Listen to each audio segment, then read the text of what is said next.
Hello again. Freedom revealed, get it? It will enlighten you. You will understand things that today are difficult, but you read this book, they're going to be simple. In the last video I talked about self-evident. Now we're going to apply the concepts of self-evident truths to an organization that, people have a feeling about. All people have an opinion. It's the United Nations. It's either the best thing that ever happened to mankind or just a cesspool, a hole in the ocean where you just pour money. I'm going to propose that it's just a money pit. And the reasons are self-evident. So when the United Nations started, their idea was to be a central clearinghouse, if you will. If people decided that they had been aggrieved and perhaps war was their option, come to the United Nations, let's talk about it, let's discuss it, perhaps we can prevent war. It was started, I think in 1948, after World War II.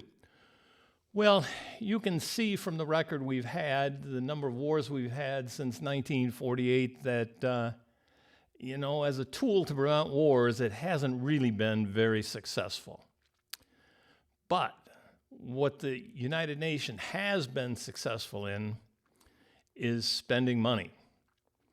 Now, part of the book, one of the central thesis of the book is that government naturally grows. It's a natural feature of government to grow. After all, what do?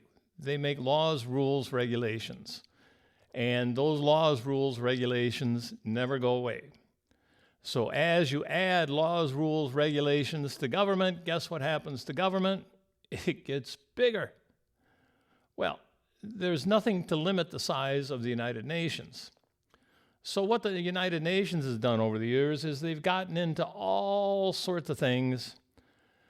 They call it sustainable development and ending poverty and making the world great and et cetera, et cetera, et cetera. They've got a whole slew of glossy colored pamphlets explaining all the good things they do. They really don't do anything. The problem with the United Nations is there's no competition. So I think in the 22 budget for the United Nations, $84 billion is what they got. $3 billion, $4 billion went to fighting the outbreak of wars, but the rest was all on social programs. So, where does that money go? How do you account for where that money goes? Well, you really can't. And as you can see, self-evidently speaking, you're going to throw that money away. It has to go somewhere. And every year you get $84 billion more dollars to throw away. It's perfect system for graft and corruption. All good programs are, we are with the United Nations. We're good and honest and decent and wonderful. And we got a lot of money. Is anybody out there going to take it? Hell yeah. Is the United Nations going to waste their money? Hell yeah. Why? Because there's no competition. So the next time you think of the United Nations, realize there is no competition in the United Nations. They're going to be like any other government, and they're going to waste. My proposal, and a proposal that follows naturally from Freedom Revealed, is we need an organization that focuses on freedom.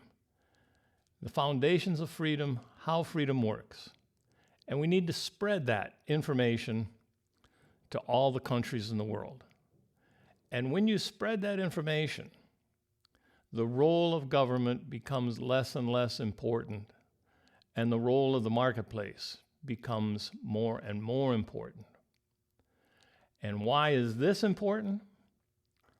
Because it's only in the marketplace that you can create prosperity. The United Nations for years has fooled themselves and fooled the public into thinking that the United Nations is creating prosperity. No, it can't work that way. The system doesn't work that way. Only the marketplace can create prosperity. And the thing to bolster a marketplace is to keep government limited. The bigger the government you have, the less freedom in the marketplace you have. Again, another self-evident truth. All for now. Talk to you later.